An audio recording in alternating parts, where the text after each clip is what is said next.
Good afternoon and good evening, everyone. I hope you all are doing incredibly well today. My name is Racodactylus, or Racodactylus. Either pronunciation is fine. I've heard it said a million different ways. It's all good. And I will be running the very first Wild Arms game today. So the time will start when I press New Game. And if we're all ready, let's go ahead and get started. 3, 2, 1, go.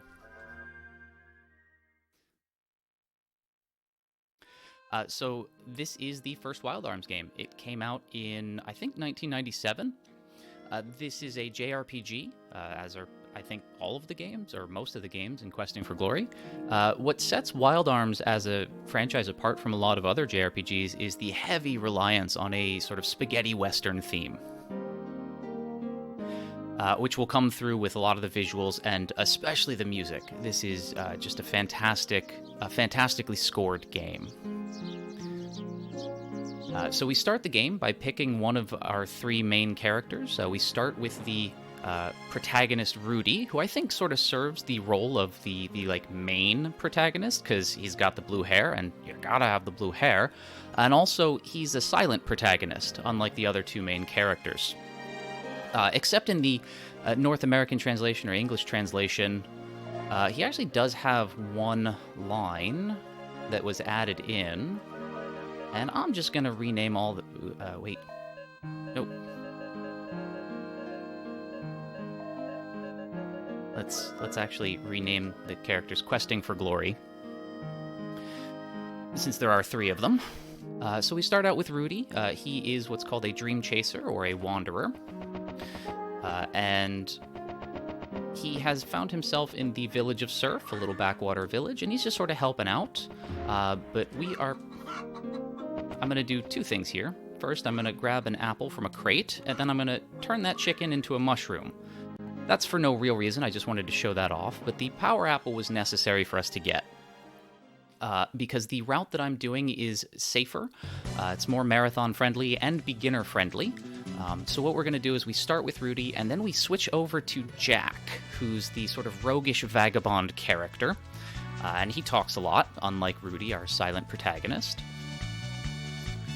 And the reason we do this, because it's safer, is Jack is capable of sort of one-shotting all of the enemies that he can randomly encounter. And then we can get through his opening sequence more quickly. And then we can take him to the first town and then buy better equipment for Rudy to more likely survive his opening segment. So we named Rudy Questing, we'll name Jack 4, and then we'll name the third character Glory. I just wanted to show off that the chicken is actually a mushroom in disguise. But just that one, and it does respawn every time you re-enter the village, so in theory you could just get a lot of mushrooms. So the category I'm running is any % no ace, no arbitrary code execution, and as Mecha said in chat there, leaves the item duplication and item underflowing in this, and that is one of the major sort of cruxes of the run. But once we get there, I'll explain in a little more detail what that particular glitch is. So we started with Rudy, switched over to Jack. We grabbed the power apple from Rudy's starting town so that when Jack goes to the next town, he can sell for more money so that we have the money we need to buy better equipment. Jack's opening sequence is basically him just doing some tomb raiding, but he activated the tomb's sort of security system, and now all he wants to do is get out of here.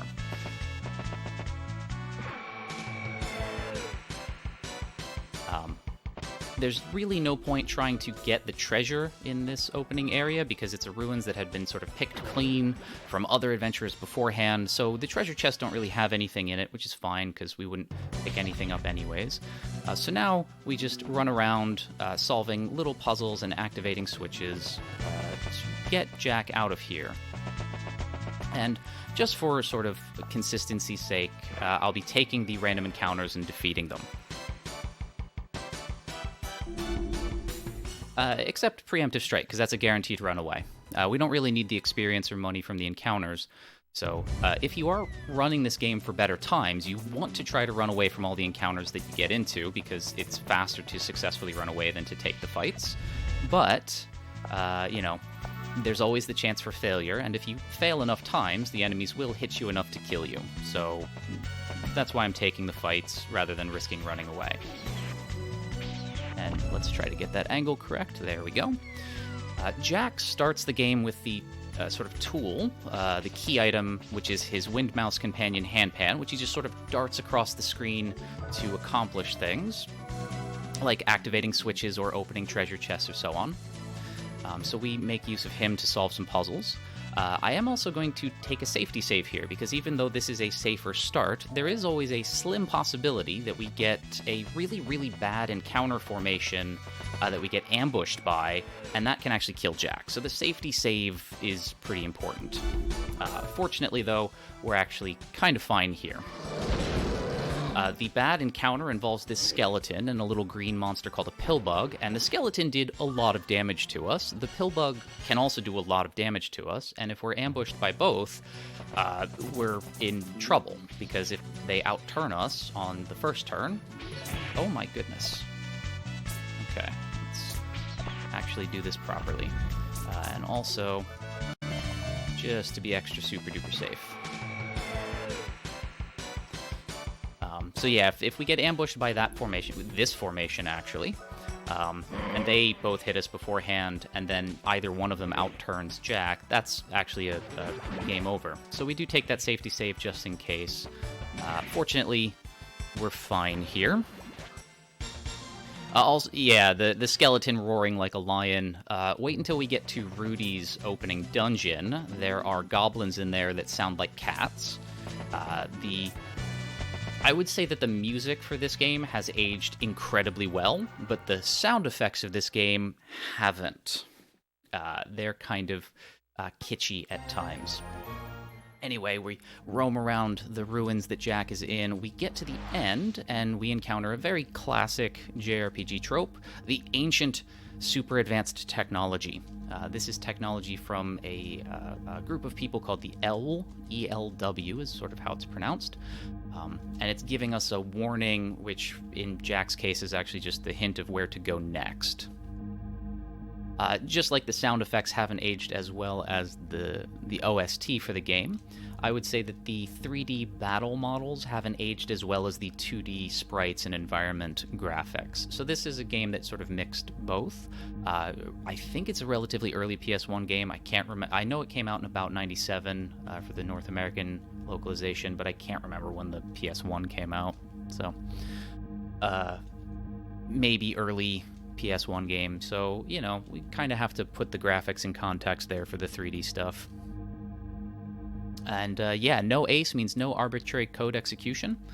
The glitches that I'll be doing in this game are quite substantial, but they don't amount to arbitrary code execution where we can basically set in-game triggers for things or turn things off. We'll just be sort of playing the game, exploiting the way the code works, but without telling the code what to do, if that makes sense.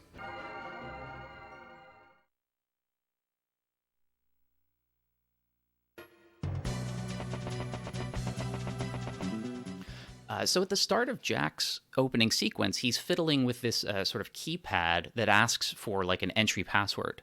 Later in the game, you do learn what the password is. It's the name of the L leader, Emiko. Jack tries to put his name in, and if you actually put his name in as Emiko, it'll say a match was found, the door off to the side opens, but then Jack's like, oh, I wonder what else I could do. He fiddles with the keypad again, and then it sort of proceeds as normal. When you are done, as we just sort of warped back to the entrance, you can put in the key code again and then go into that side door to try your luck at getting the treasure. And I say try your luck because you can get into random encounters there with much, much stronger monsters because it's not expected for you to go there until way later in the game. Anyway, now we are finished with... Oh, we actually get the goblin encounter. Yep, there we go. Sounds like a cat. On the overworld, so that's that. We are done with Jack's sequence, so we are going to take him to Adelheid, as I said we would, because despite the characters not being one party, they do still share an inventory. That's too many monsters. Let's try to run away. Successful. Alright. We go to the first sort of progression town, the Kingdom of Adelheid. This is eventually where, for story purposes, all the characters meet up. We want to sell the apple. Let's sell the mushroom too. Now we want to buy a stronger sword for Rudy, and then a better weapon and armor for our third character, Cecilia. And then we also want to buy some medicine and a stack of heal berries, which are largely just for safety. At this point, we can now switch back over to Rudy. It is worth pointing out here at this point that the only ways that we can change between characters now are either when we finish a character's opening sequence and we get this little pop-up that says, you have the opportunity to change to another character, or you go to the save points that are birds that are in town. There are 2 save points in the game. One are little glyphs on the ground in dungeons and caves, and the other are birds in town. And I'm going to show off another little fun thing with this particular save bird now that we have the bombs. It's another little Easter egg in this game, aside from a chicken disguised as a mushroom. But we do switch back to Rudy. We go up to the mayor to see if there's any more work for us. He gives us the key item bombs. And then we hear a conversation where a townsperson says, oh no, a child has gone and snuck his way into the berry cave, which is dangerous. And Rudy decides, we're just going to go figure out what to do to save the kid. On the way out, I decided to bomb that save bird, because if you bomb that bird, and that bird specifically, all the chickens in town swarm you, or they start to move much more in your direction. So a little kind of hidden Easter egg reference to, Legend of Zelda and hurting the cuckoos and all that. So I just wanted to show that off. Anyway, while the mayor is trying to figure out what to do with the townsfolk to go rescue the kid, Rudy, the protagonist, decides he's just going to go into the cave to rescue the kid.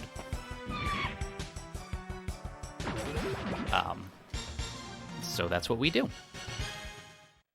Now that we have a better weapon for him, Rudy is better equipped to one-shot all of the monsters that we'll face except for one, potentially, in random encounters. So that can make these fights a little better.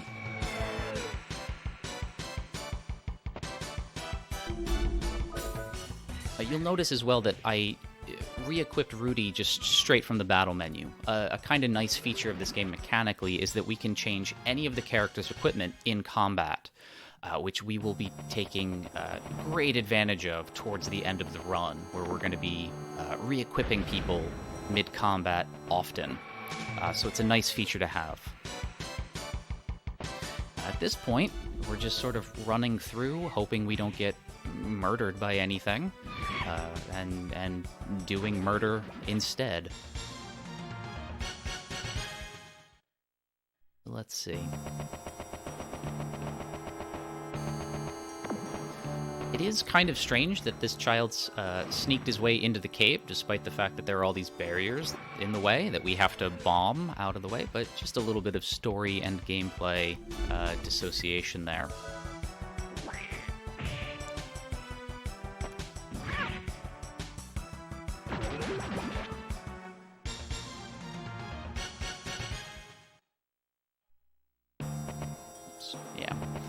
This room here is kind of interesting because that sign there says, hey, no running across the cave, you'll attract bats.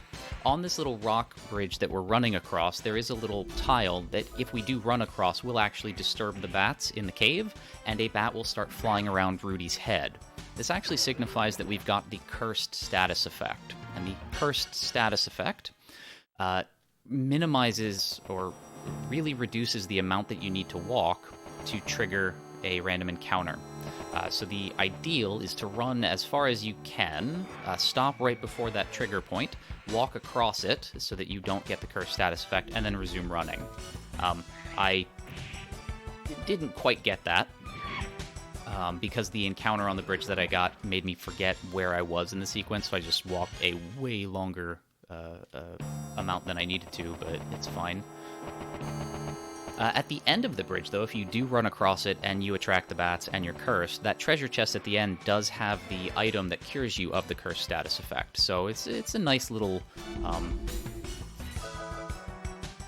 bit of conveyance about status effects, what that one in particular does, because when you run across it, you almost always trigger a random encounter. And then you'll probably end up with one or two more by the time you get to the chest, and that'll be a much more frequent occurrence than just sort of normally moving through the cave.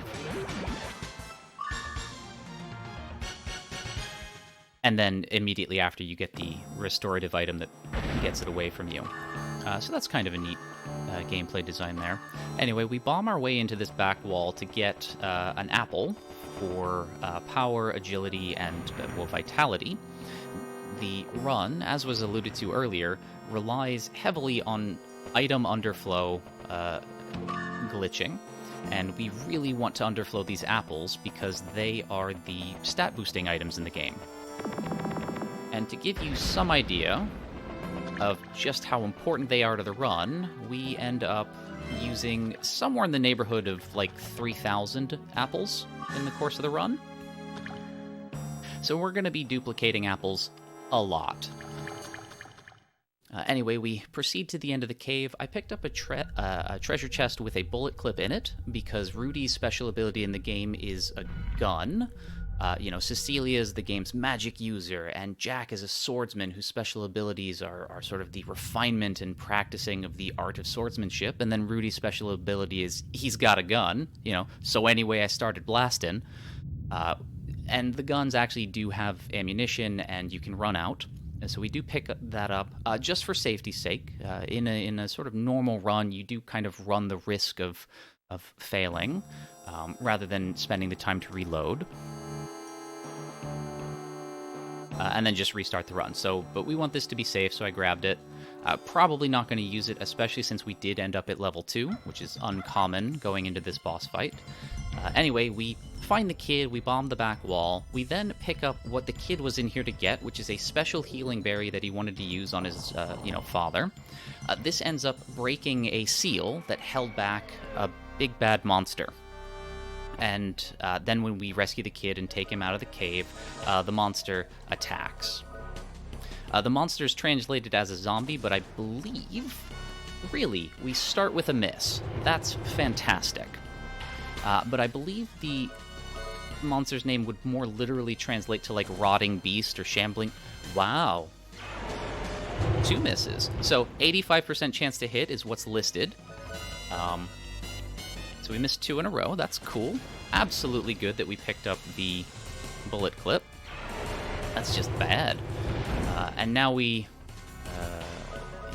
need to heal. Now we're in the boss fight. The boss has 800 hit points. And the gun that we did there, finally did about 100 damage. So we really want to rely on the hand cannon for defeating the boss.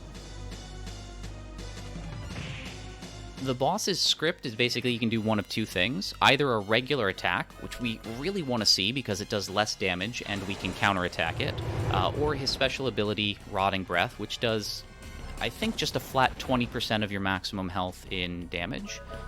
So I do need to be careful about healing Rudy when he gets to the point where he could not survive 2 of those.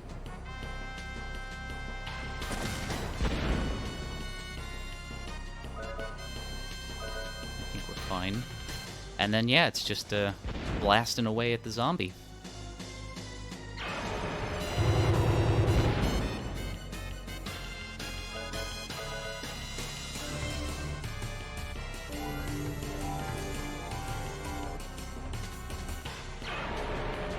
Sure would be nice if you did some regular attacks that we could counterattack, but I guess you're just going to be the way you are.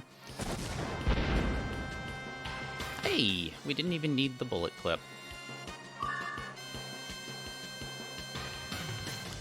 One of the advantages of coming in at level 2 is you can still, I guess, defeat the boss with 6 shots, and I guess getting lucky with a counterattack. Either way, now that we've defeated the boss, the townspeople are scared of us because we have a gun. the gun, the ARMS in Wild Arm is actually an acronym. I can't remember what it stands for, but it's like Ancient Something Machine. It's an ancient sort of technology that portends destruction, and we just showed it off in front of the villagers, so now they're scared of us. This scene plays out identically, even if you don't use the gun in that fight. If you do take out that boss with just regular attacks, which is the only other thing Rudy can do to deal damage to it, even though the fight will take longer, the scene still plays out that the villagers are scared that he used a gun, and so they asked us, would we basically stand in judgment of the village? We say yes, because we must. And then they banish us from the village, which has no real effect on the game. We can stay in the village as much as we want. We can keep coming back to the village as much as we want. The only real mechanical effect is I think we can't use the shop in town. But that's about it.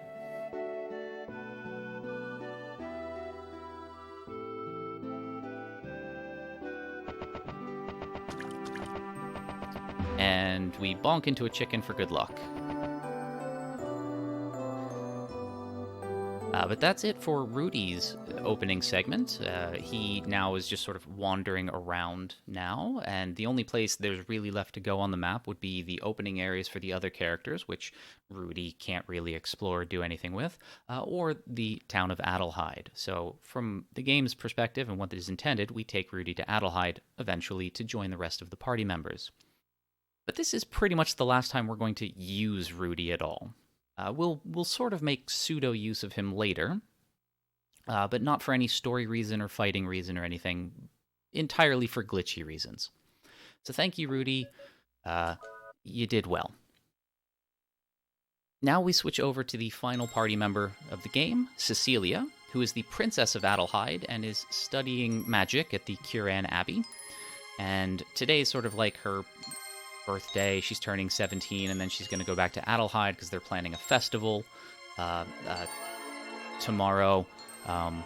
So we are ending our time at this school, and we are introduced to Cecilia with this sort of conversation she's having with a disembodied voice, who's, it turns out, is one of the sort of guardians of the planet here.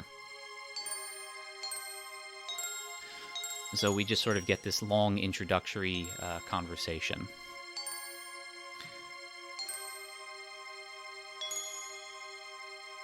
And then, since we're naming everybody after the Questing for Glory Marathon, we'll name Cecilia Glory.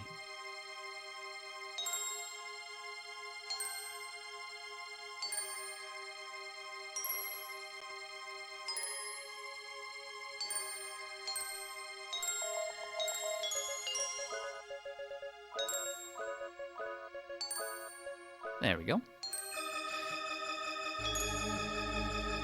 After this conversation happens, we sort of cut to Cecilia being called out for daydreaming in class, and we're sort of encouraged by our students to just go around the Abbey and say goodbye to everybody, and that's how Cecilia's story starts.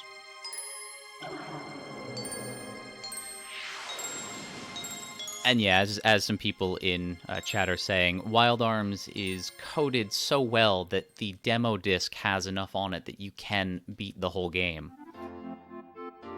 It's pretty funny. It's actually a very interesting category. I don't have the demo disc, so I've never tried it, but I encourage you to take a look at that run just to see, sort of, one, how broken the game is, and also just to see the slight changes in things from what was on the demo disc versus what made it into the final game. There are some little changes that you can see. Anyway, now that we have command of Cecilia, we run around the Abbey saying our goodbyes to everybody. We really want to just talk to this dude here, who's made a mess of the library and is asking us if we could go talk to a teacher to get her pocket watch, which has the ability to turn back time, so that he can turn back time in the library to fix the mess he made.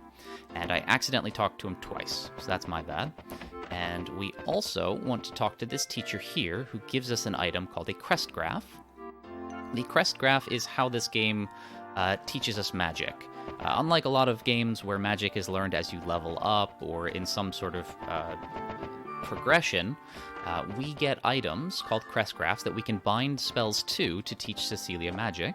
And this also means that we can unbind spells from Cecilia's list of magic spells that she knows to get the crest graphs back. And kind of at any point in the game, we can rearrange the spell list that she knows. It's actually quite a nice way to do magic, I think. Anyway, we go talk to the teacher who has the pocket watch, who lets us know that she's interested in our sort of royal heirloom called the teardrop, and its mystical properties, and if we show it off, she'll give us the pocket watch, so we do that. We get the pocket watch, and then we will head back to the library and turn back time, because that's such a great use of time magic, is just cleaning up a little mess. And that will clean up all the books in the library except for one, which we then interact with to sort of progress the story.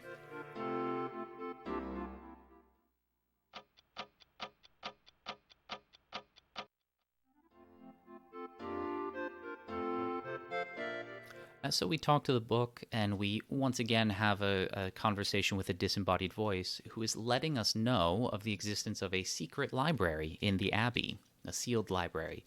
And so then we just have to figure out where it is. Let's go find it out.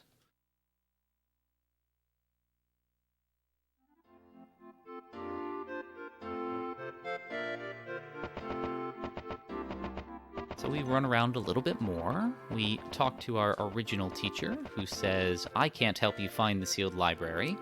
It's a real thing, it's a real place, but I can't help you do it. You got to do it on your own. And so we go find it on our own by actually talking to a different NPC.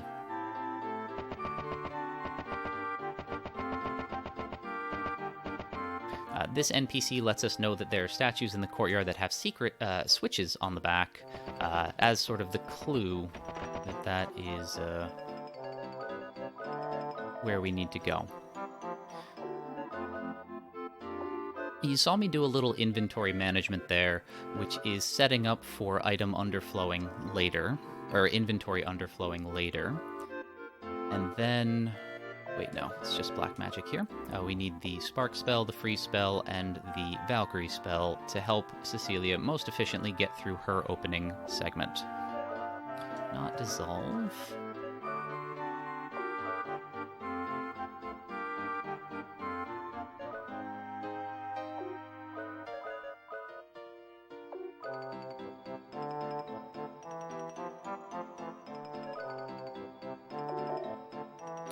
Another little kind of fun mechanic of the game is you can just rename the spells. I never really understood why you would really want to. A lot of the spells have an incredibly descriptive name as is, but, you know, it's just a fun thing you can do to help personalize your playthrough a little bit more. Anyway, once we are done rearranging the spells that Cecilia knows, we then go to the courtyard. We hit the switches on the statues. We then rearrange them so they are facing each other. We use the teardrop, and this is what we got to do to open up the sealed library.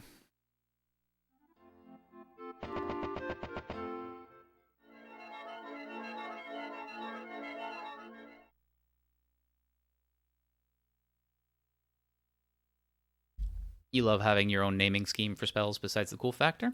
Fair enough. You know, this game lets you have that. I don't know of too many other games that do that, personally, but it is just a thing, you know, it's a neat thing about the game. Any self-respecting mage knows flair is important. Nice. Anyway, we find our way into the sealed library, which is Cecilia's opening dungeon. We do a little bit of puzzling going on as we navigate through, finding switches, breaking boxes.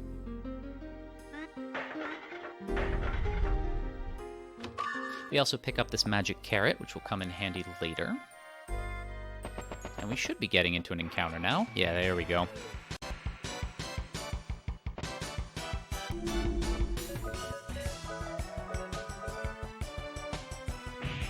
We then get attacked by books. If we get lucky with the other encounters that we're going to get before we get to the boss fight, we might go into the boss at level 2. Which makes life a little easier, but is not, strictly speaking, necessary.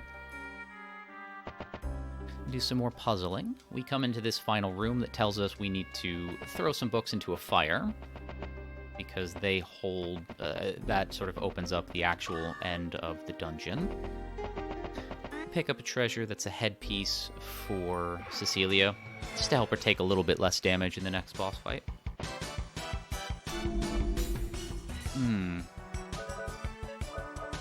A smarter runner than me would have actually run from that encounter, but...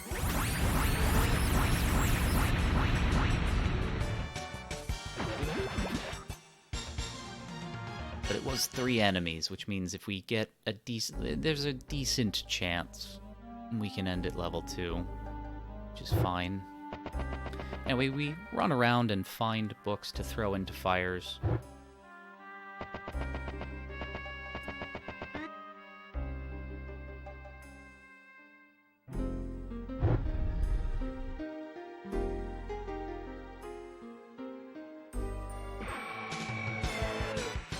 Let's hope we get a good encounter for this.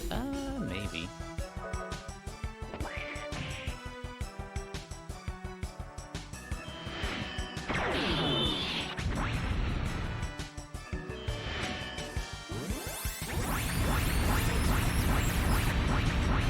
Oh, you didn't bother to hit the middle one at all. That's cool. I'm so glad it didn't cast freeze.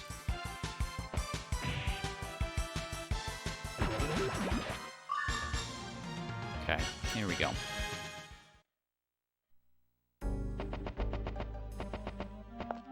And we ended up at level 2. That's nice. Alright, let's see.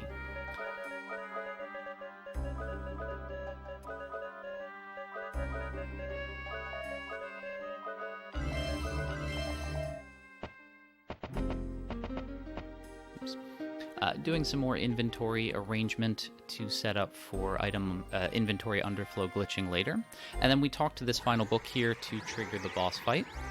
This boss fight works pretty similarly to Rudy's first boss fight. The boss only does one of 2 things, either a regular attack, which does less damage than the other thing it can do, and we have a chance to counterattack it, or a special attack that does a fair bit more damage.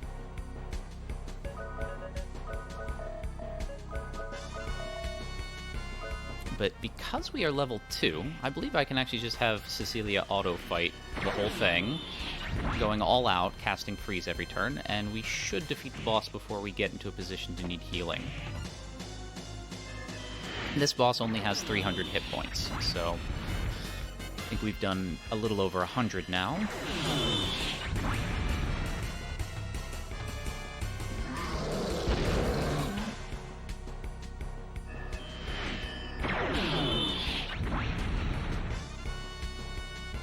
We only need to hit him, I think, 2 more times with freeze and we're good.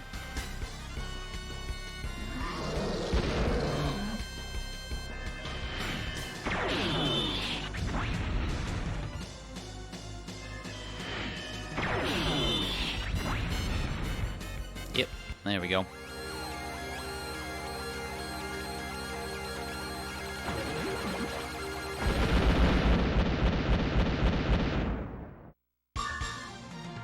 That is the start of Cecilia's storyline. Because she ended that fight with auto battle on, I need to remember to turn that off in the next fight we get into. Anyway, her story is, you know, the book here. She defeats that monster, and now she's talking to Stoldark, one of the guardian spirits of Filgaia, who rewards Cecilia with a way to basically contact him and use him as a summon throughout the whole game with the water rune. Throughout the game, you can collect a whole bunch of runes. They are equipable items that boost your character's stats and act as the game's summon monsters. We will be getting 2 of them throughout the whole run because we are going to be skipping a whole bunch of the game. Ordinarily, playing through the game, you get probably 12.5 just vanilla-wise, and like as part of the main story, and then there's a whole bunch of optional extra ones that you can find.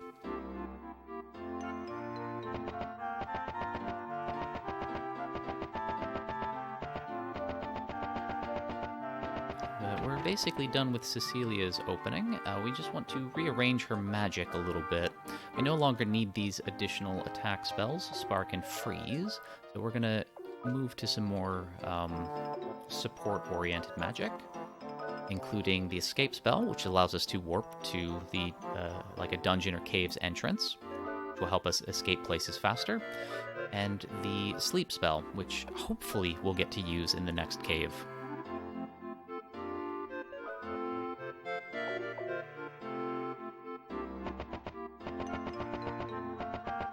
And believe it or not, we are about 1/3 of the way through this category's speedrun, and we've only just done the characters' introductions. At this point, we start breaking the game pretty badly. Unfortunately, we haven't found any ways yet to break through and glitch through the characters' opening sequences, so you just kind of have to do those, I think, in pretty much every category for the game. I could be slightly mistaken on that. There might be a category or two that I can't remember that you can goof around with in the intros. But for any percent no ace, you have to do it, and that's actually a huge chunk of the run.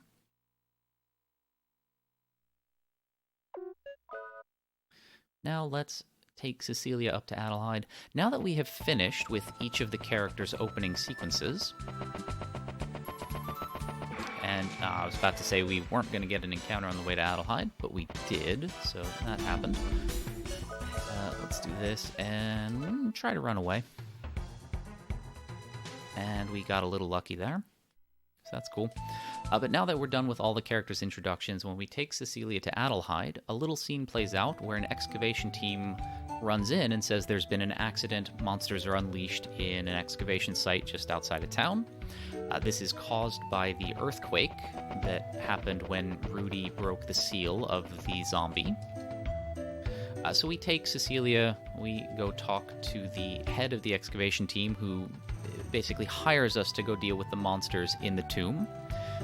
And she tells us, hey, it's dangerous to go alone, bring friends, and that is something that we have to do as the game intends, because there are obstacles and barriers and puzzles in the way that require each of the characters' key items. At least that's what the game intends. Now we start being a little goofy. We are going to be going out of bounds to bypass a lot of puzzles. We are going to be doing our item duplication, and we're going to not worry about what the game wants us to do.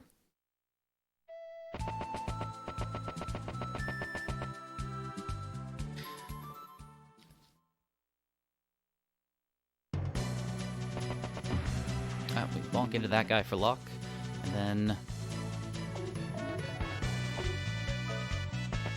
Hey, look at that. We ran past the trigger for the game to move us around, and now we're out of bounds, and we bypass those rocks that we need bombs to blow up.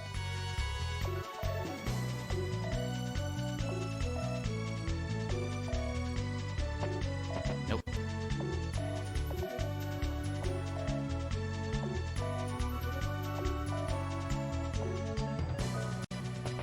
If you missed it the first time, let's do it again. Go out of bounds, run past some obstacles.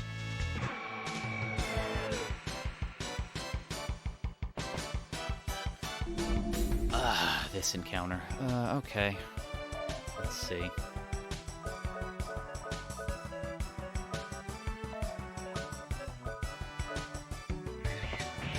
see if we can at least get the turkey asleep. So this is a really annoying encounter. Those rat monkeys are... I think they're actually just immune to being put to sleep. And since all they do is regular attack, we can counterattack them and one-shot them. And we kind of need an encounter to do all of our inventory underflow glitching. So let's go ahead and do that. Cool. Oh, shoot. Let's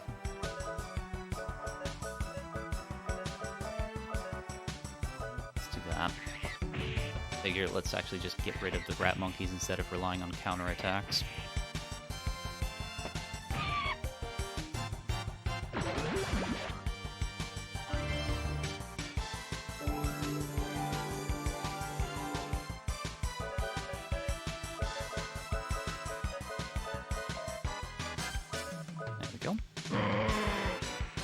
So what's going on is all of that inventory setup we did earlier is messing with what items the game thinks are in which inventory slots.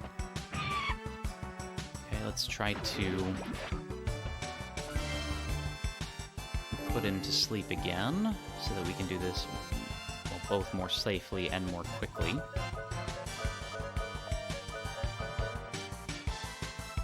The analogy I like to use here is kind of like how on your hard disk drive, when you delete a file, the data's not actually gone, you've just told your computer not to access it and allows it to be written over.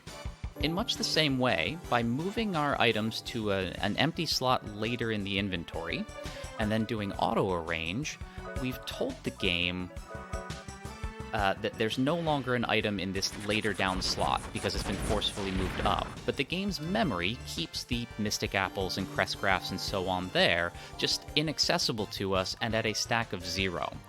So when we use a consumable item in combat and move it to the position where the item used to be that we want to duplicate, we basically trick the game into subtracting 1 from 0, and we are good. We can actually run away. And that underflows the inventory to the maximum value, which is 255. Now we're about to do something that is actually kind of annoying, so this is a heads up to lower your volume a little bit. I'm going to try to talk through it so that it covers it up, but this is actually kind of an obnoxious, just mashing sound effect. Because now we're just going to mash through and give these stat-boosting apples to our party members to boost their statistics into ridiculously high levels, so I can only apologize about the sound effects. I don't want to mash all the way through. I want to save 2 from each stack, because this will allow us to more easily underflow our inventory later. Because not only did we glitch the game out by underflowing a slot of items to the maximum value of 255, we've actually duplicated the items. The game never expects us to have 2 stacks of items in the inventory. Once we max out, say, heal berries or power apples or whatever, if we tried to get more, the game wouldn't start a new slot of those items. It would just tell us we can't have any more. So later on in the game, when I go to shops, I'm going to sell 2 apples, and the game is going to subtract 2 from the stack of 1 apples earlier in the inventory, and that will underflow that to 255 again. So we're going to be doing this a lot. The Mystic Apples boost sorcery stat, which is really good for our magic user. The Power Apples boost Strength, which is good for our physical DPS character Jack. The Hardy Apples boost Vitality, which help protect us from taking damage. And the Agility Apples boost our speed in combat.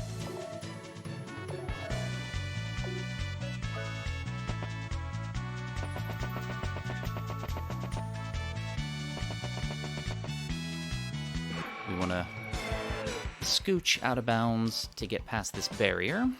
You know what? This is revenge for earlier.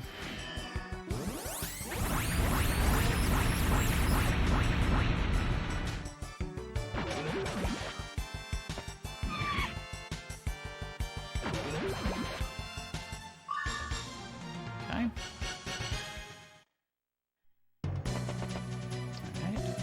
Now, this out of bounds is a little trickier.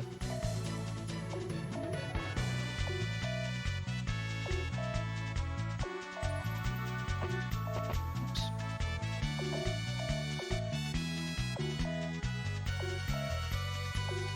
Okay.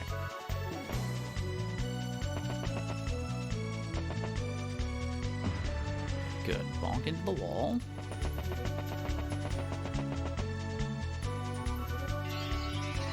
Okay, I'm really high up. I think I'm in a good spot.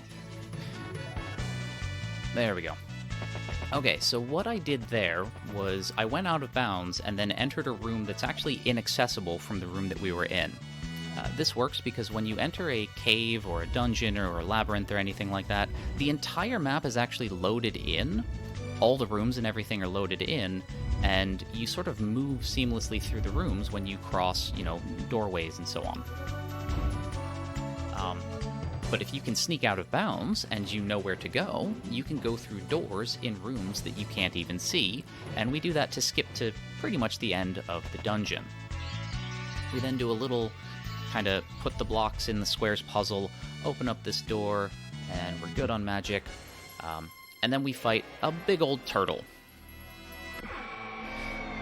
Cecilia, because we have boosted her magic stat or her sorcery stat high enough, is usually able to one-shot this on her own, but if we give her the water rune from earlier, that helps boost her sorcery stat a little bit more to guarantee her being able to one-shot this boss with 2,000 health.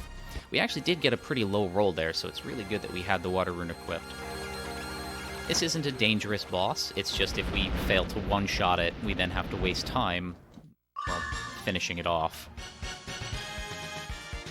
Behind the giant turtle is the prize that the excavation team was actually looking for, a giant golem.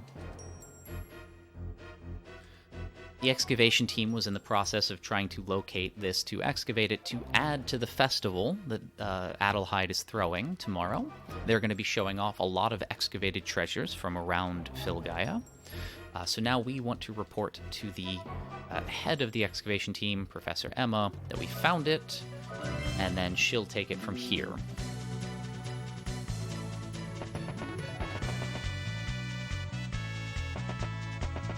And then as far as our party members are concerned, that's it. They just were working together to do this one thing. The festival's tomorrow, threat's gone away, so they are actually, once we get back to Adelheid, kind of just going to say goodbye to each other. Cecilia, being the Princess of Adelheid, is going to be removed from our party so she can go to the kingdom, the castle, to go do princess things. And then Jack and Rudy basically say, they'll hang out for the festival, but then they're gone. This is actually where one of the more important glitches of this run happens.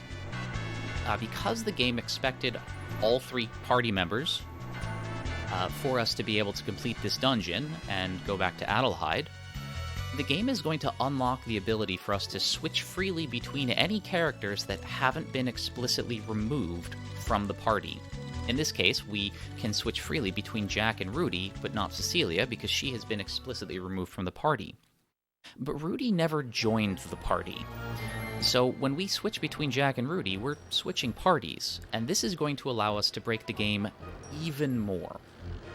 But before we can show that off, we actually do need to get through the festival sequence. That involves just talking to NPCs and going through story progression. And then going out of bounds to escape Adelheid when we need to escape it.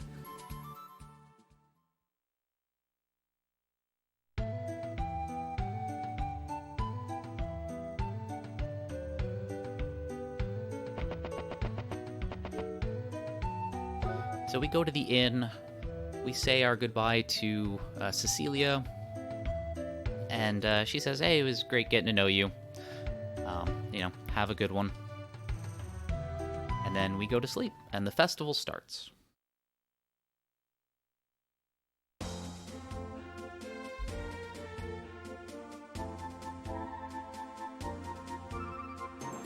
If you haven't played this game yet, and you do go play it, once you get to the festival section, I do encourage you to actually just play the games in the festival. They're kind of fun. Nothing terribly advanced. They're not like the most elaborate mini-games ever, but they can be kind of fun. There's a mole catching game. There's a little race game, like a time trial race game. There's a sort of chicken game, where you run and try to stop before you bonk into a wall. Some neat things. You could also bonk into NPCs if you want. They just get in the way. Not the most important thing, but it is pretty good to talk to that flower seller and get a small flower. That is a consumable item that can boost our character's luck, and we are going to duplicate that later in the game. Anyway, when you're sort of tired of the festival, you talk to an NPC who says, "Hey, can you help me find my son? Can't find him. He's got a big red balloon." And looking around, the kid isn't even in the festival proper. He's back in Adelheid, so let's go talk to him. He's looking for his mom. And then, genuinely, this is a scene that kind of upsets me. We spook the kid. He's startled. He's looking for his mom. He lets go of his balloon. You know, you remember being at that age, how important just having a balloon was. So he lets it go. And then as we follow the balloon up into the sky breaks. And demons start to invade Adelheid, which is bad enough. Like, you know, it's an RPG trope. Festivals and celebrations get interrupted by the enemy all the time. But I think this one is especially upsetting to my sensibilities because that kid that we just talked to dies right in front of us. What the game wants us to do is wander around the town, fighting monsters, rescuing villagers, eventually going to rescue Cecilia, who's also surrounded by monsters. We're just going to skip to going to rescue Cecilia to get her back in the party, and then we're going to try to escape town, because all of the exits to towns are guarded by monster NPCs who won't let us leave, so we got to sneak our way out. And this is actually... it's the same kind of out-of-bounds trick as I've been showing off, but failing it is actually more consequential this time because a cutscene happens if we fail this one, and it just eats up a lot of time. So I'm going to really, really try to focus here after this fight, and we get Cecilia back. So apologies if I go silent for a bit.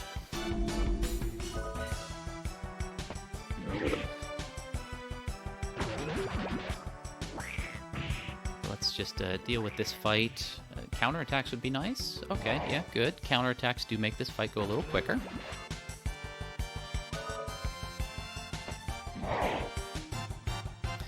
Okay, let's just not mess this up. Which, you know, even at high levels of play, you still mess it up sometimes. So let's go.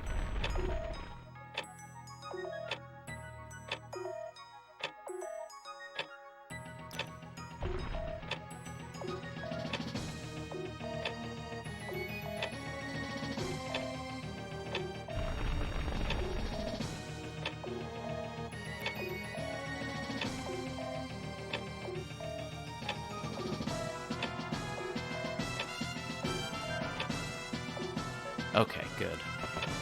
Eventually got there. If we fail that skip, actually the boss of the area comes in, he actually laughs directly at the player and says, "You're actually too bad to be a speedrunner, I'm taking away all your credibility." It's a really strange thing they programmed into the game.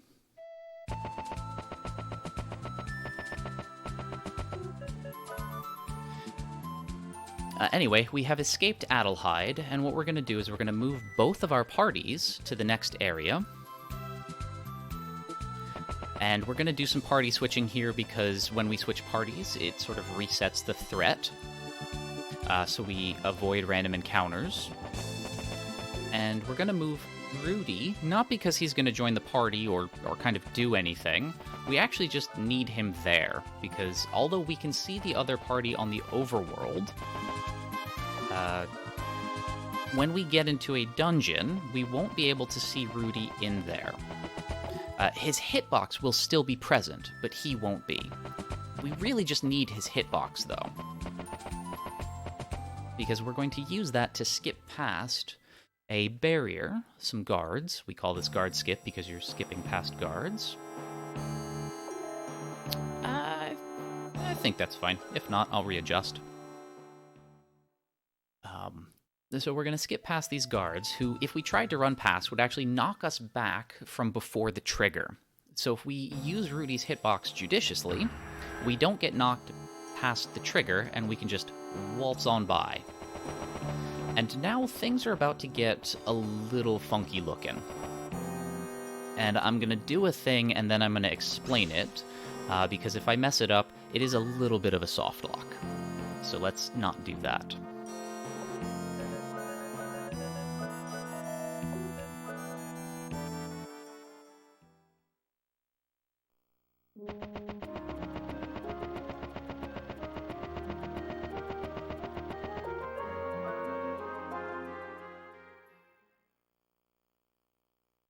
Okay, that part's done.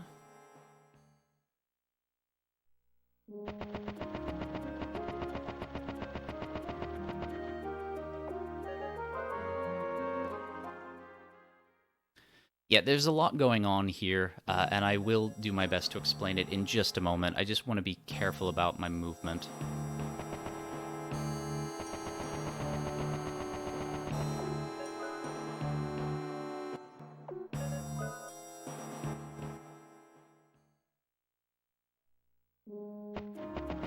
Okay, good. So what happened there is we ended up picking up a key item, like a tool, for Jack. And we did that while we had an incomplete party. This glitched the game out in a state that that is called the Hollow Man state. This sort of filled the remaining character slot with the Hollow Man. I think it actually can happen if you have a full party as well. And what this did is, this is a character that we can select and who has equipment on, but it's like berries and things like that. We unequip the berry that's in the rune slot, and this corrupts where the game thinks Cecilia is. It thinks Cecilia is in the L world, which is sort of midway through the game. But she's so far out of bounds that it doesn't know how to load in the tile set, so that's why it looked all funny. We then run up a particular sort of distance, and I need to be careful to hold down here, or else that's a problem. So we run up a particular distance, and then we switch to Rudy. We then switch back to Cecilia, and the camera sort of reorients itself and loads in a tile set. We then move Cecilia to a particular location in the L world, and then we switch to Rudy and switch to Jack. The reason we do this is because the game corrupted where it thinks Cecilia is, but it still recognizes that Jack and Cecilia are in the same party. So if you move Jack, Cecilia moves as well, the same XY coordinate system, and vice versa with Cecilia. If she's the lead character you're moving around, Jack is being moved around. They're just being moved around in two different worlds, which is why when I switched to Jack, he was out of bounds sort of later in the mountain pass. We then moved the characters in particular ways to get them to where they needed to be, so that when we switched back to them, we could eventually get Cecilia at the forest mound. At this point, we take Rudy back to Adelheid, we sneak into Adelheid, we sneak into the fairgrounds, which I don't think we should ever be allowed back into. I could be mistaken about that, though. The mole-catching game is still active for some reason, and if you play the mole-catching game and you party switch when the timer hits 0, you sort of warp the other party around. And that warps us to where we want to be next. I'm going to sell a lot of excess stuff just to make the inventory a little cleaner on my eyes. But then I'm going to sell, like I mentioned before, sell 2 apples, and it'll subtract 2 from the stack of 1 apples earlier in the inventory, and that will underflow the earlier stack to 255.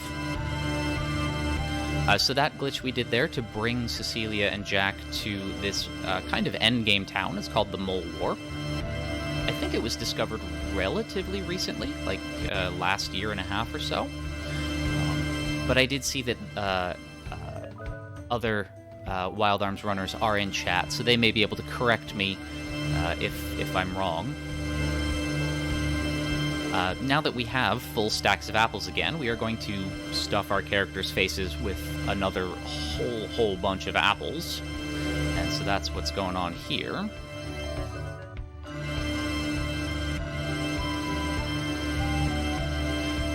Unless I'm mistaken, the vast majority of the tech found for Wild Arms was found by somebody who's going to be running and questing for glory tomorrow. Chaos, who's the world record holder for this category and a few others, will be running Unlimited Saga tomorrow. And I believe he found, if not the majority of the stuff about Wild Arms, then at the very least a whole bunch of it. Anyway, we don't really need any more agility apples, so we do sell that stack so that we have a ton of money to buy some end-game-ish equipment for our characters to help boost their stats a little bit more. And then we are, for sort of safety's sake, going to pick up the spell Awaken for Cecilia, which will only come in handy in the final boss. Oh, and Chaos is right here in chat. And I saw Cliving earlier as well. Those two are better runners than I am. I think they just generally know a ton more about the game than pretty much anyone else. So if anything they say contradicts anything I say about how anything works, they're correct, I am incorrect. I don't really go out of my way to learn a lot of the technical stuff about speedrunning. I tried to pick up knowledge for the purposes of doing my own commentary, but I would not be 100% confident in anything I'm saying. Anyway, we pick up the spell Awaken for Cecilia, which when cast actually gives our party immunity to the sleep status ailment, which is only going to be potentially useful for the final boss. We then pick up a key item that's hidden around that town called the One Gela coin, or also known as the Gimmel coin. It's an item for your inventory that just when you use it, it just says you flipped a coin and got heads or tails. That's actually kind of all it does. But we are going to use it to help us do some more out-of-bounds stuff. We then switch back to Rudy after we get that. We do the mole warp again. It's just a step to the left. And that will bring Cecilia and Jack back to Adelheid, where we take them back to the mountain pass to sort of skip ahead a little bit more, just in a different way than we did before. We don't really need to bring Rudy outside of Adelheid for this section. It's just switching between parties that are on the same map just loads faster than if they were in different maps. So we do that as a tiny little optimization.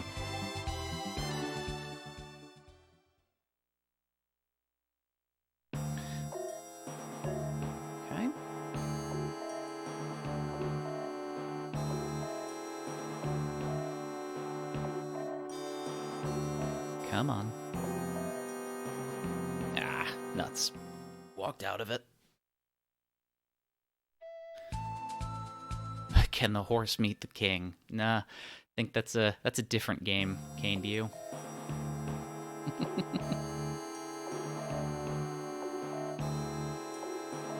Alright, let's get this. There we go. Alright. So what we're doing is we're using the Gimmel coin to help us get out of bounds at, like, entrances to areas. Because I think the way that we did it inside caves, it really only works for doing that inside an area rather than at entrances and exits. That, I think, is just a guess. I could be wrong there. In order to go out of bounds at the entrance, we use the Gimmel coin. And then what we're going to do is we're going to move out of bounds to a particular location, switch to Rudy, and then switch back to the party, and this is going to reset the camera. Ooh, that was lucky. I should have stopped mashing a fair bit earlier there.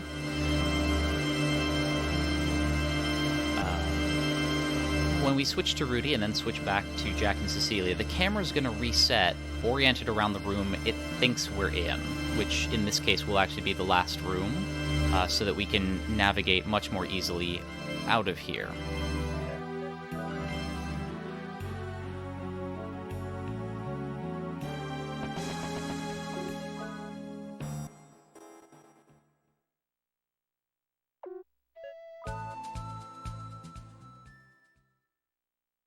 We're not going to be boosting up to 99, but really close. Cecilia, we're going to boost up to 900 Sorcery and Vitality. And, actually, as a fun little treat, I'm also going to boost her Strength, because I'm going to do something really silly for the final boss.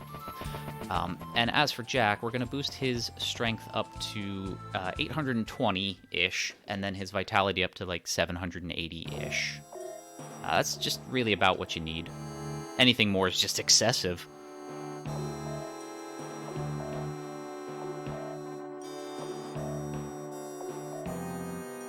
Anyway, we go to the next cave, the Sand River here. We do a little out of bounds and camera switching again.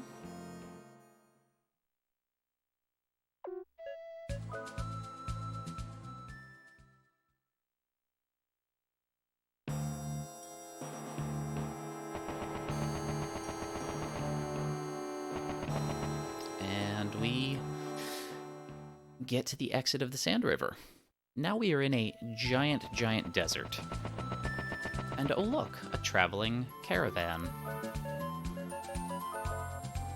Again, selling excess stuff just to see the inventory a little bit more easily. We're going to underflow our apples again. Sell the excess stuff, and yeah, alright, cool. We're actually going to kind of camp out here to give our party most of the rest of the apples that they'll need. Now let's start boosting Cecilia's strength. Assuming I don't forget to do it, what I'm doing is setting up for an interesting way to deal with the final boss. It is slower, but it is funnier for certain values of humor that you may have.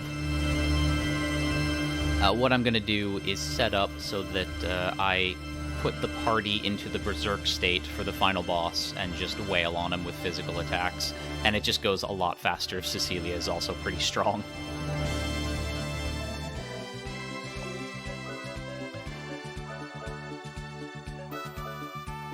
So we've got more apple mashing incoming. Yep, another stack for Cecilia here.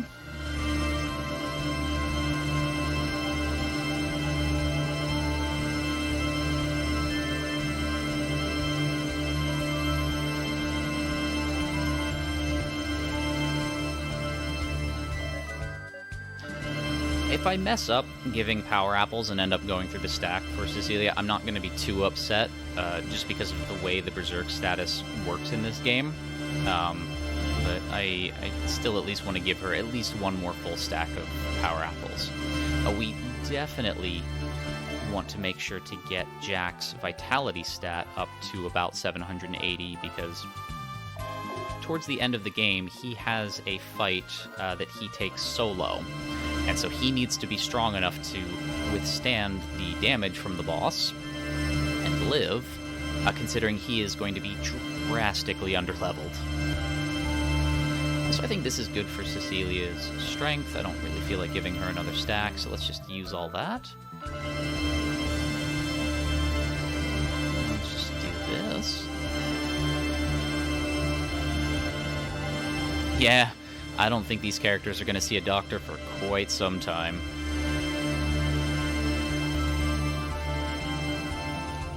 Yeah, take it to 1, and then... Cool. Alright, we'll give Jack the rest of his apples later. He's kind of full. Anyway, we go to the next town, which is called the Ship Graveyard.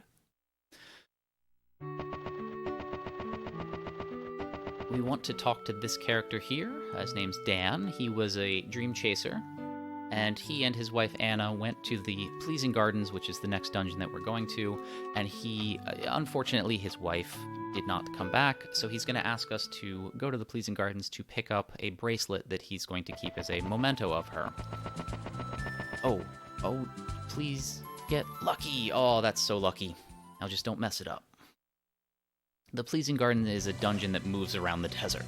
And guess who messed it up? Okay, that's fine. We get kicked out about here, but we got super lucky again because it's just right there. So let's not mess things up anymore.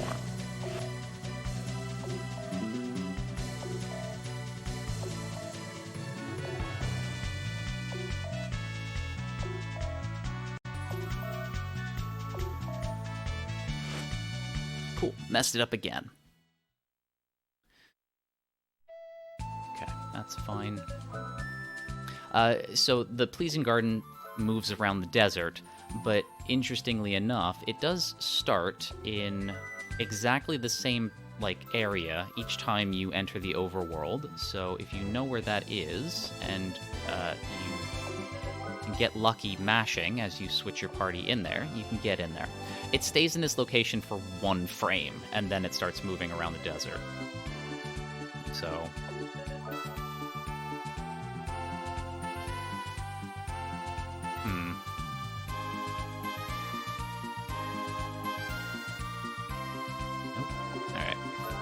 gotta be here. What's weird is I'm the one who kind of helped confirm this, that it starts here every time, and then I don't bother to remember exactly where it is, because I am not a good speedrunner. That looks fine. But you don't have to be good to be a speedrunner, you just have to be persistent.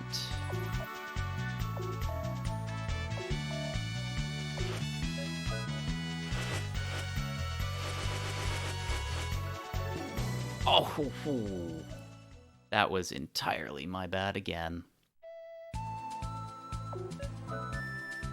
I didn't go too far. I didn't go far enough to the right, and I thought I did. Okay, are you around here somewhere? There we go. Let's try this again.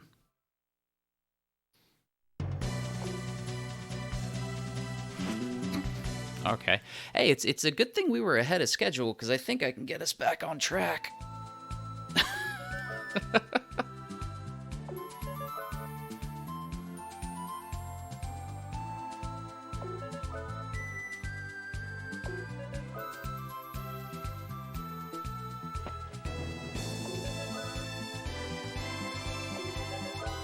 Ah, well, these things happen. Come on. Oh, I think I was actually there. Let's do this.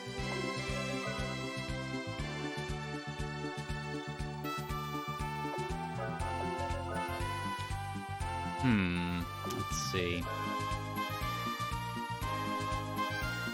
Ah, shoot. Alright, let's try up here. I really should have actually memorized the specific location to be in, but apparently it's that one. So yeah, you just move there and mash. Wow. So I do mess this up on occasion. I just haven't messed it up this much in quite a while. Usually I'll get it by, like, the 3rd try.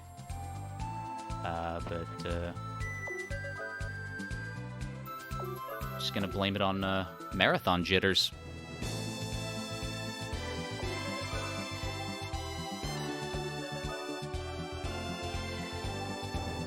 Let's go. Come on.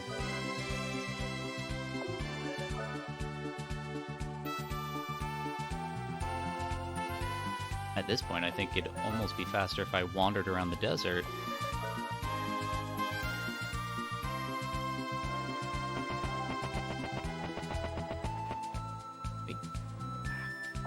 Okay, let's try this again. There we go.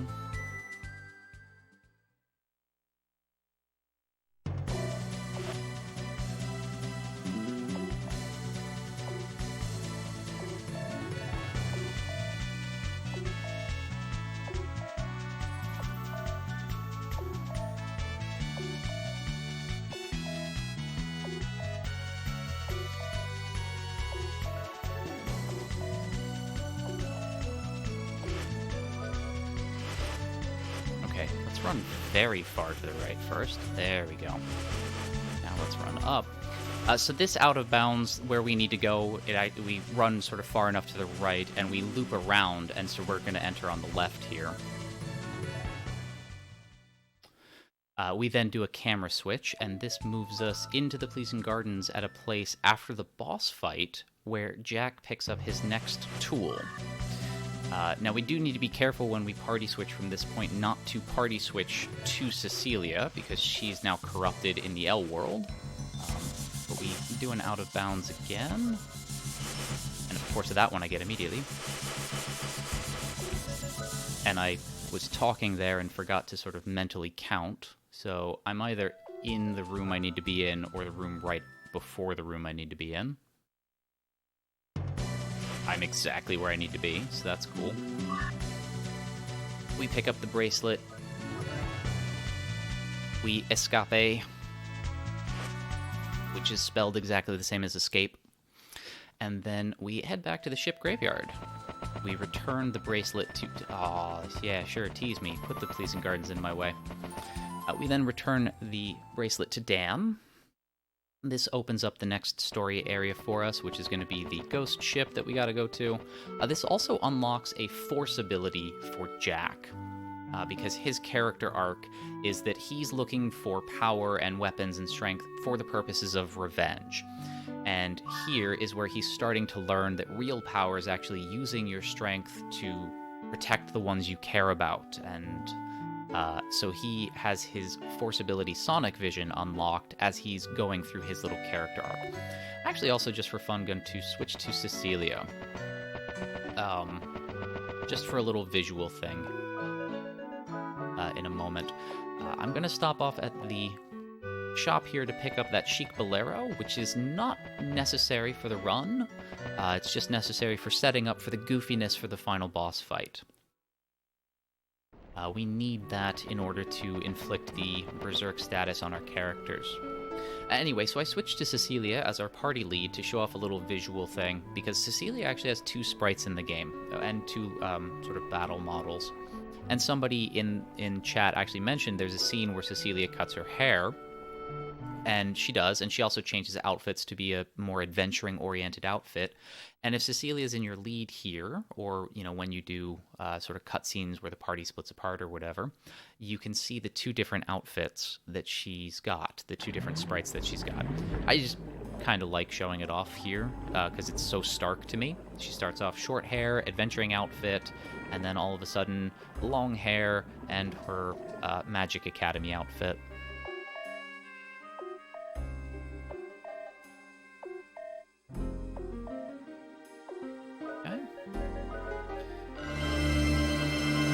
We do another out of bounds in the ghost ship in order to skip through, you know, the majority of it. We give Jack his last bit of apples. That was too many, but that's fine. Better too many than not enough. Very importantly here, when you go out of bounds, don't party switch. Don't do the camera swap thing. I believe you'll soft lock. Lucky card, small flower. Hey, look, they both have bad luck. I could have told you that with the whole Pleasing Gardens fiasco.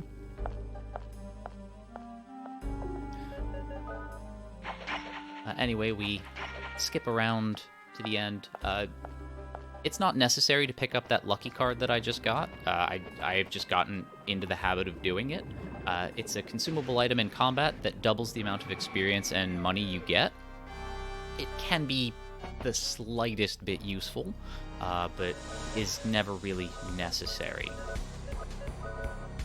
So we're going to underflow the small flowers that we just used so that we have the ability to always boost our character's luck to the best, to have the best luck.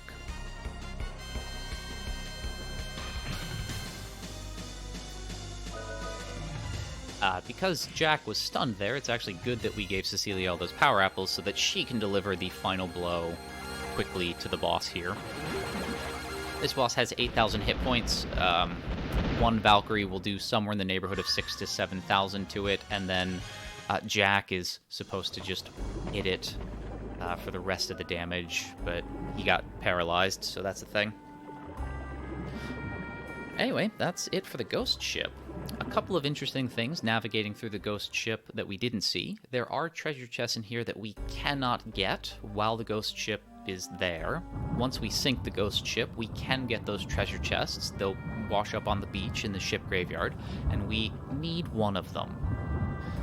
The other neat thing is, now that we've defeated the ghost ship, Captain Bartholomew here is so happy that we've basically helped him twice, once during a scene earlier that we didn't see in the speedrun, and this time that he now gives us his ship.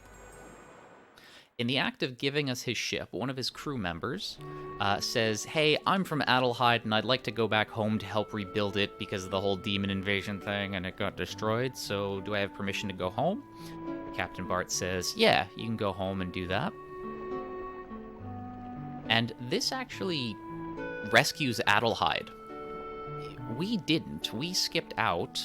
We didn't defeat the demons there. But for whatever reason, this cutscene sets Adelheid to the not under invasion state. So that Carpenter Tom, he saves Adelheid. He's a strong Carpenter.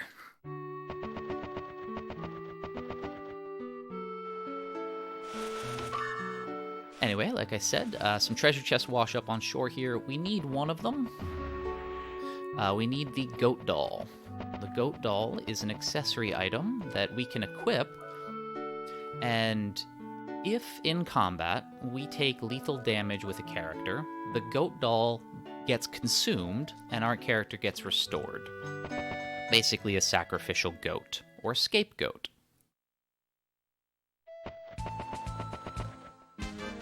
We are going to duplicate those and use a whole bunch of them.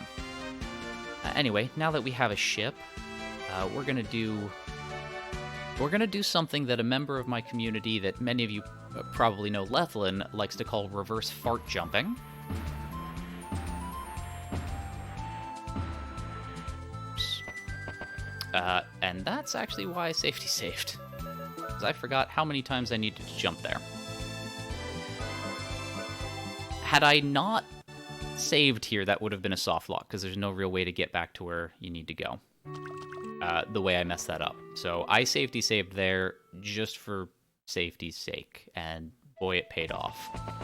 But we take the boat to a particular position, and we face to the right. We then switch to Rudy and switch back to Jack and Cecilia, who now basically bonk against the ocean, which is necessary for us to navigate where we need to go without getting into random encounters. It's just the one time. Yep, there we go. It's this time that it's twice.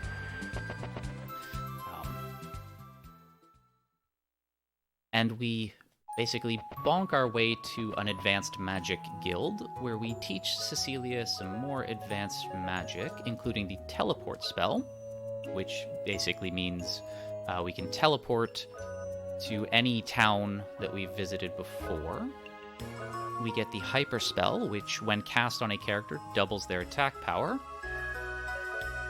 We're going to get the Saint spell, which is a high damage dealing holy elemental spell.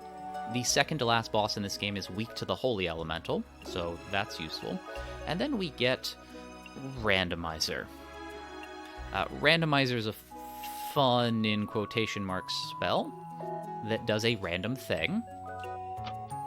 If you have the best luck in the game, is my understanding, you have like a 60 to 65% chance that Randomizer will cast one of the highest damage dealing magic spells in the game, which will, you know, with Cecilia's boosted stats, do max damage, 9999. Other things it can do is full restore your party, cast like shield on your party. It can also do bad things, like cast status effects on your party, like silence or paralyze or something like that. It can also randomly cast the anger spell, which is the game's berserk spell. But I don't want to rely on randomizer to berserk the party when that's called for, so we'll do that on purpose. With the teleport spell, we go back to the ship graveyard, we get in the boat again, we go back to the same location, actually, and we are instead facing to the right, and that allows us to run across the ocean into this landmass where the Forgotten Ruins are, and we pick up an ocarina. Ocarinas and speedrunning just go hand in hand, don't they? What the ocarina does is it allows us to summon the Earth Golem, which is a character in the game that we didn't meet in the speedrun yet, but when you do meet in the game proper, actually forms a bond with Cecilia.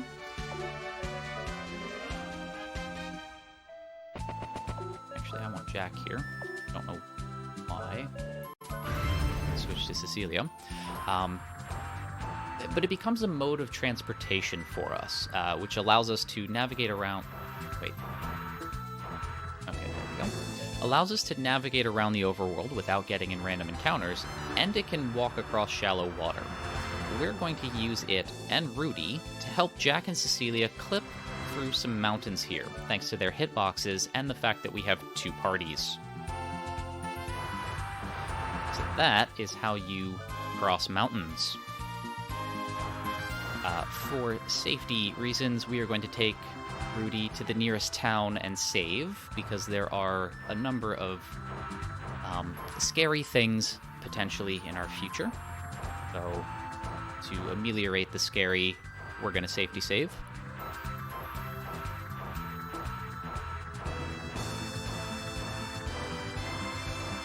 A glitchless run of this? Oh man, I think the glitchless run is, what, close to 8 hours? 7 hours? 7.5 hour estimate? Yeah.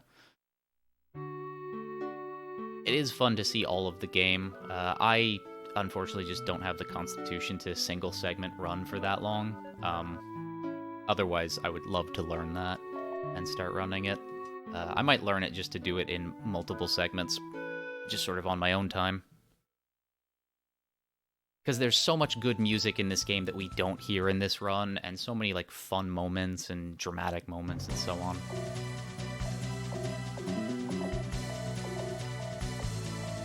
Okay.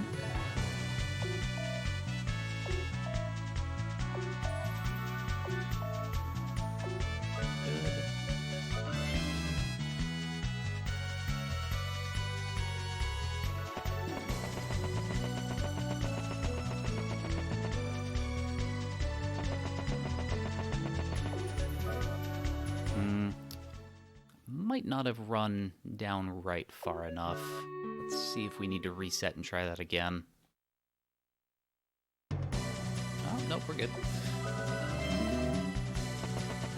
Anyway, this is Arctica Castle. Depending on how you want to count it, it's either the penultimate or the anti-penultimate dungeon. And this is where Jack duels his love interest, Elmina, who was, prior to the events of this game, captured by the demons and experimented on to actually become a demon herself, the Lady Harkin. So Jack is dueling with her pretty much to save her soul.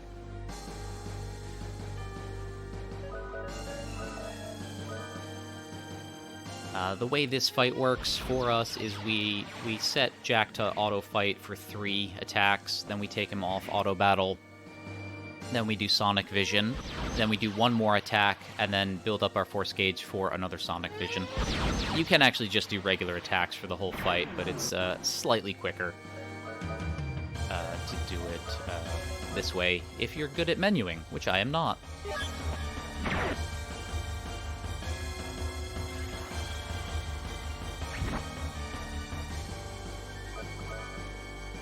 Please note that Jack is still taking damage, even though we've boosted his vitality stat up very, very high, even higher than you sort of minimally need to. This is why it's really important to boost his vitality stat.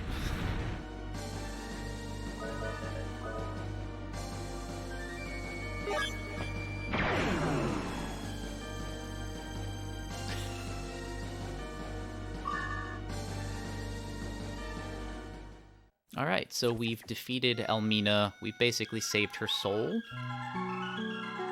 But she dies.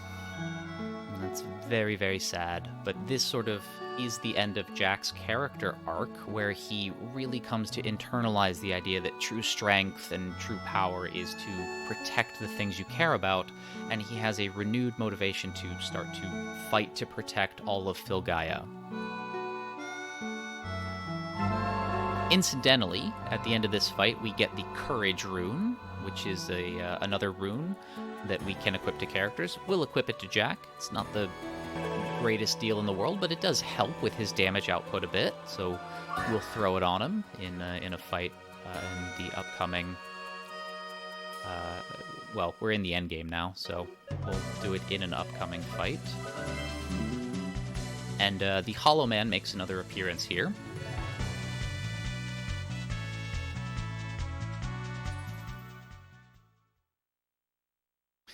When we leave Arctica Castle, the guardians inside Cecilia's teardrop basically let her know that the demons have succeeded in raising from the depths of the ocean a tower, the Tower of Caudingle, which connects to a space colony kind of satellite outside of Filgaia that can be used to attack Filgaia. That's sort of the demon's ultimate plan.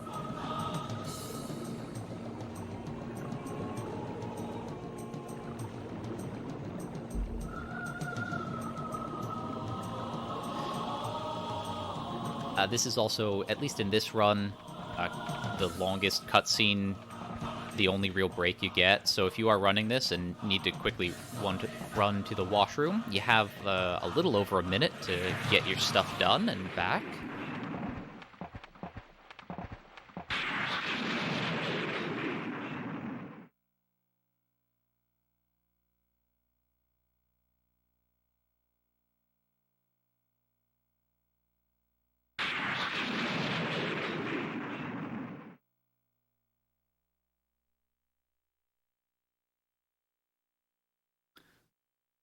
So yeah, at this point we are going to teleport to Rosetta Town and then take the ship to the island here and then party swap so that we can get on it.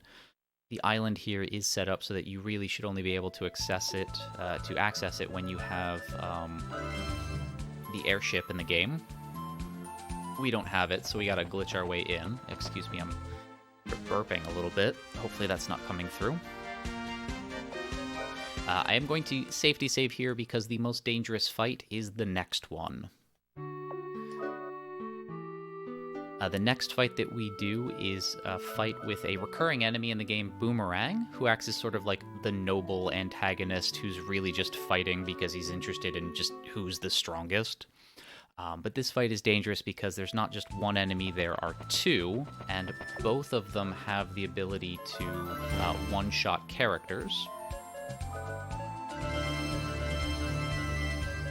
That's fine. Ocarina, Goat Doll. The Goat Doll near the lucky card. Just for visual reference, we're going to try to duplicate the Goat Doll so that we can constantly re-equip them. But yeah, so there are two enemies in this fight, the Demon Boomerang and the Demon Dog Luciad. They can both one-shot our characters.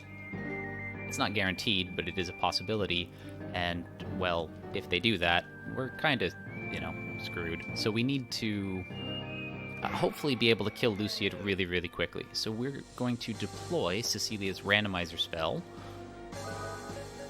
After we give her a Goat Doll, sure, let's give you the rune. Let's duplicate the Goat Dolls and hope we get a damage-dealing spell with randomizer. We did not. So we're in kind of scary territory here. Okay, Jack can die. That's not the worst thing in the world. But we'll give him a Goat Doll just to keep him happy. Now let's try randomizer again. Okay, good. There's a damage-dealing spell. And Jack did a fair bit of damage, so that's good. Luciad has something like, I think, 16,000 hit points. A little bit less than 2,000 now, thanks to Jack's attacking. So I'll attack with Jack next turn as well, just because that should guarantee kill Luciad, and then the fight becomes safe.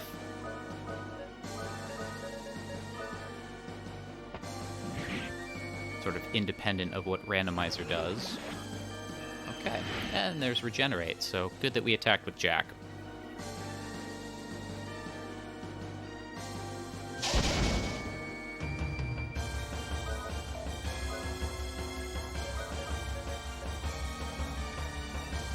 Okay, good.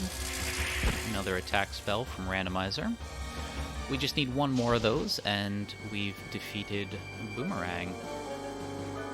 Actually, no, I think with Sonic Vision and Saint we'll be fine.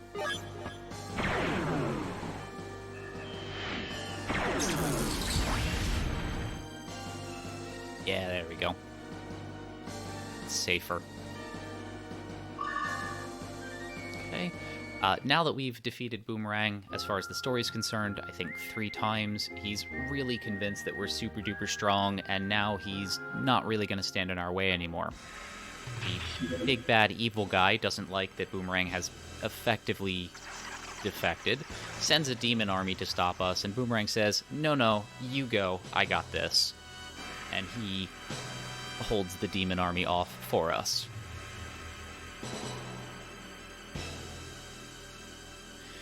So this is, depending on how you want to count it, either the final dungeon of the game or the penultimate dungeon of the game. The Tower Caudingle actually is the only way to access the Space Colony New Moon Malduk, which is the final dungeon of the game. So since they're necessarily connected, it's understandable to think of them as one dungeon. Either way, we're going to do what we've been doing all run and just skip to the end.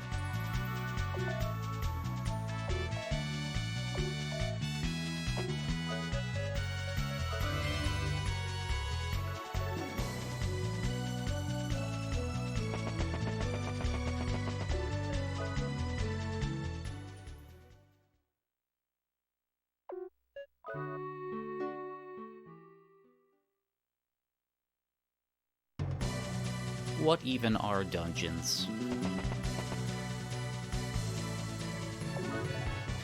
So we've skipped Caudingle entirely, and now we are going to the New Moon Malduk to try to stop the Demon General Siegfried from attacking and destroying Filgaia. I'm going to do one more safety save when we get to this next room, because although it hasn't happened in quite some time, if I mess up the next out of bounds, I soft lock, and, you know, better to be safe than soft locked.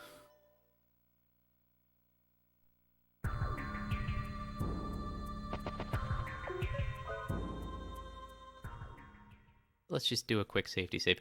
This next out of bounds and camera switching, there are actually 2 ways to soft lock. Or actually, no, I think one is a soft lock, the other's a hard lock.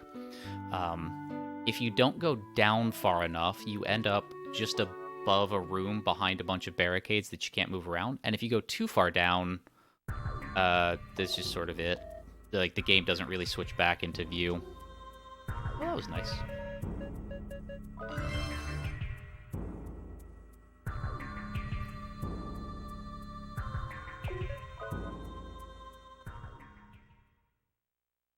It is actually kind of difficult to mess it up when you know the timing and actually how forgiving this one is, but, you know, it just, when you mess things up even once, you get a little squirrely about it when you gotta run a marathon.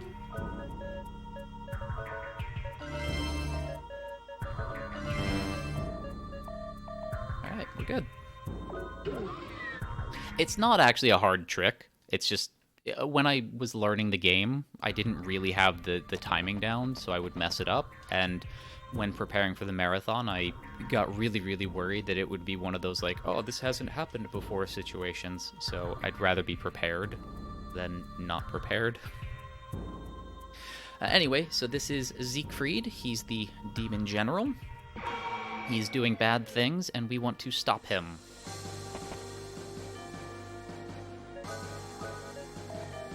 Yep, good there. Oh wait, no, let's just do a regular attack. Okay, which character am I on? Okay, there we go. Randomizer. I confused myself for what I wanted to do.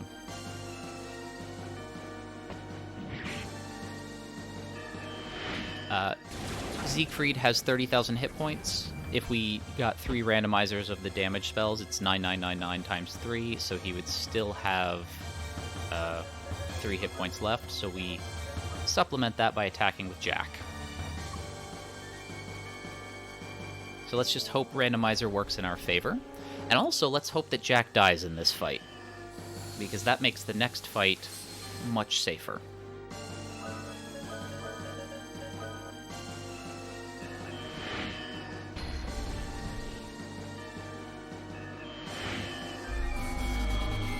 Okay, randomizer's doing randomizer things.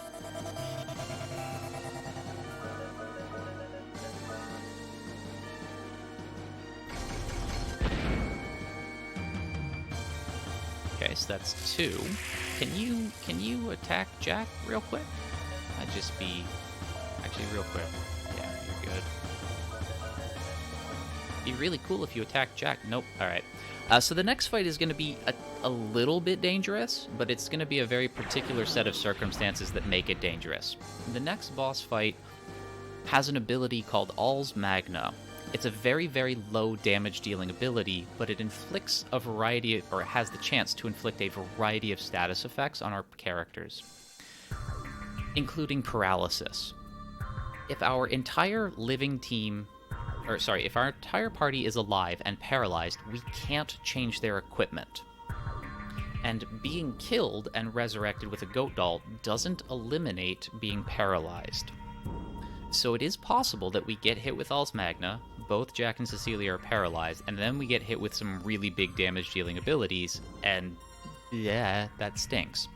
If Jack is dead, however, he's not paralyzed, so we can actually sneak into his equipment menu, and can then scuttle our way off into Cecilia's menu to re-equip goats. I have had it happen once. It is incredibly rare, but, you know, marathons are just where incredibly rare things happen. So, hold on to your butts.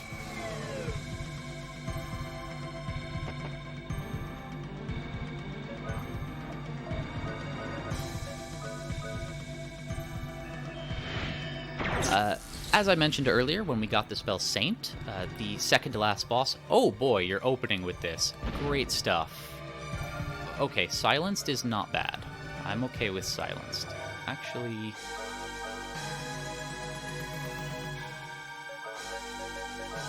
just for funsies, let's do that, and let's do this. So the second to last boss here, Motherfried, who is the mother of the demons, who has now started to absorb her son, Siegfried, her child Siegfried, into her body. Oh, I'm not liking any of this. She is weak to Holy, so we have the Saint spell, and it does enough damage that it's more consistent to do this than to gamble on Randomizer. You only need to hit her the same amount of times anyways.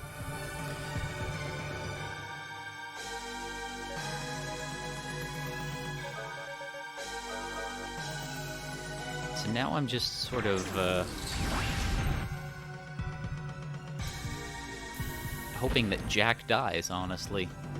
So close. You know what? Let's have fun. You lived long enough to get Sonic Vision. Let's do it. Okay, there we go. So I say this is the second to last boss, even though everything in the story that is happening right now leads us to believe this is the last boss, but, you know. We get experience points at the end, so kind of a clue that we're not really done with the game. Anyway, we've defeated the Mother of Demons, who prior to the events of the game was actually unearthed in a cocoon, and the demons, led by Siegfried, actually came to Filgaia to find and release their mother. It's such an original concept for a JRPG that was released in 1997, I know, but we've defeated Mother now, and yeah, we've saved the planet. We actually get some really cool, like, victory fanfare music after this little sequence passes by. Which is unfortunately dominated by this high-pitched squeaky noise. And yeah, Final Fantasy VII was released a few months after Wild Arms, so it is just the weirdest of coincidences that both of these RPGs released around the same time have that as a plot sort of hook or a plot point. Yeah, it's just kind of a neat thing.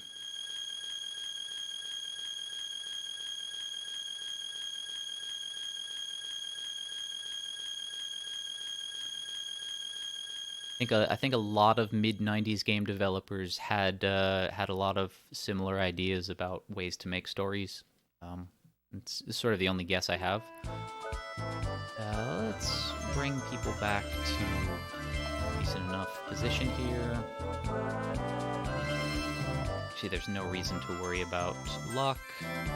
Sheep Bolero's there, that's fine. Goat dolls, alright.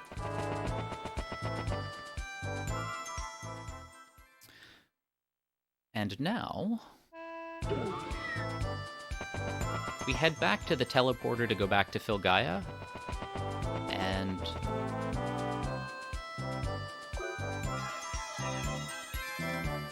surprise, surprise, surprise, we get attacked.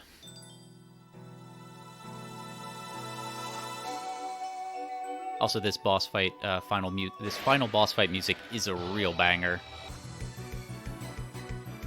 So I had been playing this route to set up for casting Anger on the party to do physical damage to the final boss, just to be goofy and silly. The actual strat is to attack with Jack as much as you can, Sonic Vision when you get the chance, and then just unload with Randomizer with Cecilia and hope you get lucky. It actually can go by pretty quickly that way.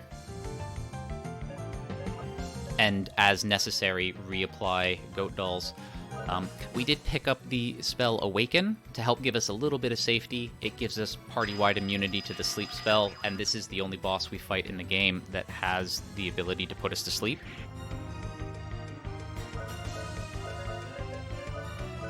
We got Hyper as well, might as well cast it on Jack, just because we still need to build up Cecilia's Force Meter so that she can use the Mystic ability, which is what we need to use on the Sheik Bolero we bought to cast Anger on the party. And you fool, you thought that because she does a lot of damage with her spells, that Silence will save you. But no. We're going to Berserk the party. Jack is getting some nice crits in. It's really nice.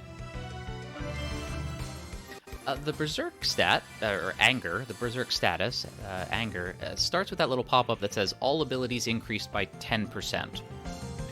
That's every turn. I don't know if it was intended to raise your stats by 10% every turn, or to just raise it the one time, but our attack stat is increasing by 10% every turn now as well, so that's fun. This boss, unfortunately, does have the ability to heal himself. Heals for max, 9999. At this point, that's the only thing that's going to delay the end of the run. Time actually does stop when Zeke Tuvai stops moving, because that will signify the final hit. I'll just sort of call it out when I see it. So just sort of be ready on time. But it does depend a little bit on how much he wants to heal himself.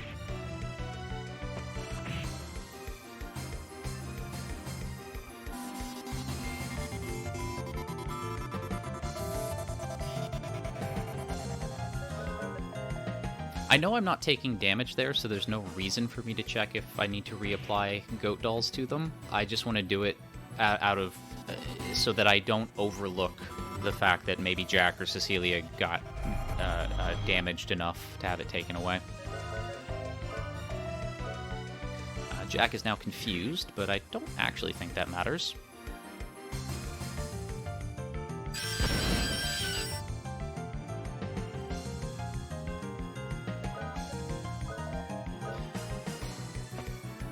And yeah, this is the final boss fight. Doing it the sort of Berserk way is just sort of waiting for them to do enough damage.